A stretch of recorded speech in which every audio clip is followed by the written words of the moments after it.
వినబడుతుంది, చెప్పండి. జ్యోతిష్య శాస్త్రం అనేది ఖచ్చితంగా దాన్ని అవలంబించిన ఆవశ్యకత ఉన్నది. ప్రతి ఒక్కరి యొక్క మనుగడపై ఈ జ్యోతిష ప్రభావం అనేది సూచిస్తుంది. కాకపోతే జ్యోతిష శాస్త్రం అనేది ఖచ్చితమైనటువంటి శాస్త్రం. అది శాస్త్రంలో లోపమే. ఇప్పుడు వ్యవస్థాపక దినం తీసుకోవాలి, అలాగే ఎలక్షన్ కమిషన్ ఏదైతే డేట్ డిక్లరేషన్ చేసిందో ఆ డిక్లరేషన్ డేట్ కి ఈ వ్యక్తి యొక్క జాతకం అనుసంధానం చేసి పార్టీ ఆవిర్భావం ఎప్పుడైతే అయిందో ఆ వ్యక్తి యొక్క జాతకం పార్టీ ఆవిర్భావానికి ఎలక్షన్ డేట్ కి నామినేషన్ ప్రకారంగా ముహూర్త నిర్ణయం అనేది కూడా ఇవన్నీ కూడా సూచనలో చేసుకోవాలండి. ఖచ్చితమైన డేటా తీసుకుని వాళ్ళ యొక్క పాత ఏవైతే ఉన్నాయో ప్రీవియస్ పాస్ట్ ప్రజెంట్ కరెక్ట్ చేసుకుని ఫ్యూచర్ గురించి మనం మాట్లాడాలి. అది జ్యోతిష శాస్త్రం యొక్క జ్యోతిష్కుడు యొక్క లక్షణం. అది గతంలో 2004 నుంచి ఈ రోజు వరకు కూడా చెప్పినటువంటి ప్రిడిక్షన్స్ ఏవైతే ఉన్నాయో సూచనీయప్రాయంగా చెప్పింది. తెలంగాణ రాష్ట్ర ఆవిర్భావంలో కూడా ఒకే రాష్ట్రము 2 భాషలు అని చెప్పేసి ఆ రోజు చేయడం జరిగింది. తక్షణమే ఆ రోజు సాయంత్రమే డిక్లేర్ చేశారు కాంగ్రెస్ ప్రభుత్వం ఆ టైంలో. కాబట్టి రాష్ట్ర ముఖ్యమంత్రి గారికి మరణ సంభవం సూచన అని చెప్పి సూచించడం జరిగింది. అది జరిగింది. కాబట్టి రోసయ్య గారు ముఖ్యమంత్రిగా ఉన్నప్పుడు కూడా తక్కువ కాలంగా ముఖ్యమంత్రిగా ఉంటారు అని చెప్పేసి చెప్పడం జరిగింది. ఇది కూడా వాస్తవమే. కాబట్టి జ్యోతిష్ శాస్త్రం అనేది ఖచ్చితమైన శాస్త్రం అండి. ఈ రోజున కూడా తెలుగుదేశం పార్టీ ఈ రోజున ఏదైతే అనూహ్యమైనటువంటి ఇది సంభవించిందో, ఒకటి ఏంటంటే ఆ పార్టీ ఆవిర్భవించినటువంటి లగ్నం ఏదైతే ఉందో అది కర్కాటక లగ్నం, మకర రాశి అయింది. 12/5/2024 వరకు కూడా ఆ దశ యోగించదు అని చెప్పేసి గతంలో ఎలక్షన్ ముందు చెప్పడం జరిగింది. అయితే ప్రస్తుతం ఉన్నటువంటి గురు మహర్దశ కుజభుక్తిలో ఉండటం వల్ల 12/5/2024 తర్వాత కుజ అంతరంలో చంద్ర శుక్రుల గ్రహ ప్రవృత్తం వల్ల ఖచ్చితంగా ఈ పార్టీకి లాభం చేకూరుతుందని చెప్పేసి ప్రముఖ ఛానల్స్ లో చెప్పడం కూడా జరిగింది. ఇక్కడ ఈ యొక్క శాస్త్రంలోకి వచ్చేసరికి ఏమవుతుందంటే శాస్త్రం యొక్క పరిశీలన, అందుకనే ఇతరులతో కలిసి ప్రజాపాలన కొనసాగిస్తుందని చెప్పేసి చెప్పడం జరిగింది. కాబట్టి చంద్రబాబు నాయుడు గారు అరెస్టు తర్వాత ఈ పరిణామాలన్నీ కూడా చూడండి. మీరు ఖచ్చితంగా జ్యోతిష్ శాస్త్రం ఎలా పనిచేస్తుందనే విషయాన్ని కూడా మీకు చెప్తూ ఉన్నాను. పవన్ కళ్యాణ్ గారు బీజేపీతో చేసినటువంటి సంయోగం కానివ్వండి, పురంధేశ్వరి గారు బీజేపీ అధ్యక్షురాలు కావడం కానివ్వండి, ఇవన్నీ కూడా కలిసి చంద్ర శుక్రుల గ్రహ ఫలితం వల్ల ఖచ్చితంగా ఈ పార్టీకి లాభం చేకూరుతుందని చెప్పడం జరిగింది. ఇతరులతో కలిసి కూడా ప్రజాపాలన కొనసాగిస్తుందని చెప్పడం జరిగింది.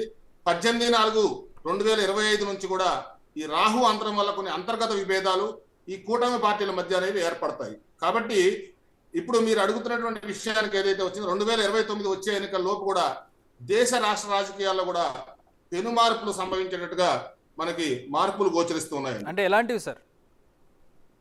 ఎలాంటివి అంటే ఇప్పుడు ఈ ఎలక్షన్ మనం తీసుకున్నప్పుడు 13 మే 2024 ఎలక్షన్స్ జరిగాయి. ఈ రోజున 4/6/2024 ఈ ప్రజా తీర్పు అనేది మనకి బయటకు వస్తూ ఉన్నది. ఇక్కడ ఖచ్చితంగా మనం చంద్రబాబు నాయుడు గారి జాతకాన్ని కనుక మనం ఆ సమయాన్ని మనం పరిశీలన చేసుకుంటే ఖచ్చితంగా 13వ తారీఖేనండి. చూడండి జ్యోతిషం ఎంత ఖచ్చితం అనేది నేను ఇప్పుడు చెప్తున్నాను మీకు.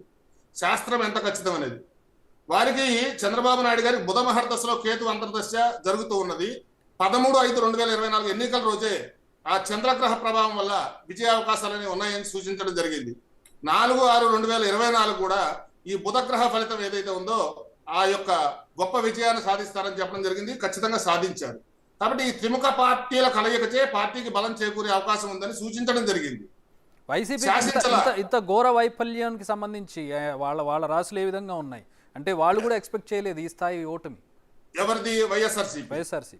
ఎస్, ఖచ్చితంగా దాని గురించి కూడా నేను చెప్తానండి. వైఎస్ఆర్సీపీ వ్యవస్థాపక దినాన్ని చూసుకుంటే 2011 మార్చి 12వ తారీఖున ఇది ప్రారంభించడం జరిగింది.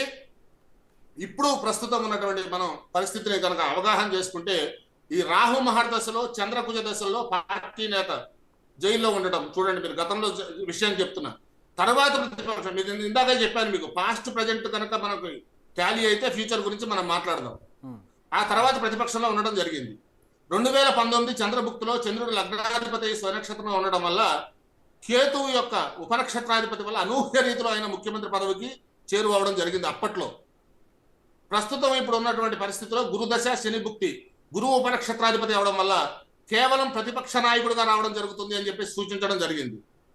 ఇక్కడ అష్టమం కుంభంలో రవి కుజుల స్థితిలో ఉండడం వల్ల రాష్ట్రాన్ని ఆర్థిక ఇబ్బందులకు గురి చేయడం కూడా జరిగింది.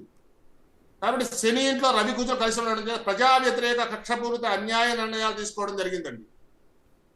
శని ప్రస్తుతం మకర రాశిలో ఉండటం వల్ల ఈ దశమాధిపతి ఎవరైతే ఉన్నారో ఆయన కుజులతో కలవడం వల్ల ప్రజాదరణ కోల్పోవడం అనేది జగన్మోహన్ రెడ్డి గారికి జరిగింది ఇక్కడ. ఎందుకంటే పార్టీ ప్రారంభించిన విషయాన్ని నేను చెప్పడం జరుగుతోంది. అందుకనే అక్రమ మార్గాల్లో ప్రయత్నించినప్పటికీ కూడా ఫలితం అనేది దక్కకుండా పోయింది. ఇక్కడ ముఖ్యంగా జగన్మోహన్ రెడ్డి గారికి ఈ సంవత్సరంలో మనం చూసుకుంటే 7/5/2024 నుంచి 18/10/2024 వరకు కూడా ప్రతిపక్ష నాయకుని హోదా లభించడం అనేది సూచిస్తూ ఉంది.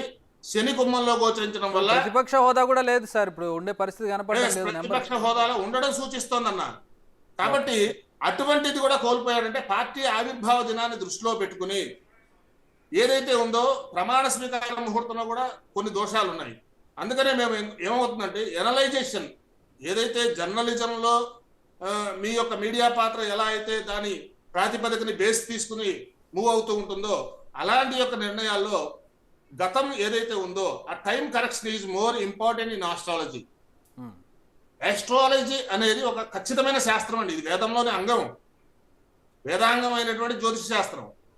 కాబట్టి చాలా మంది ఏం చేస్తున్నారు అపహాస్యం పాలు కాకుండా ఒక ప్రశ్న, అంటే మీతో మాట్లాడే ముందే వేణుస్వామి ఒక ఆయనకు వీడియో వచ్చింది, మీరు కూడా విని ఉండొచ్చు, క్షమాపణ చెప్పారు ఆయన. ఇట్లా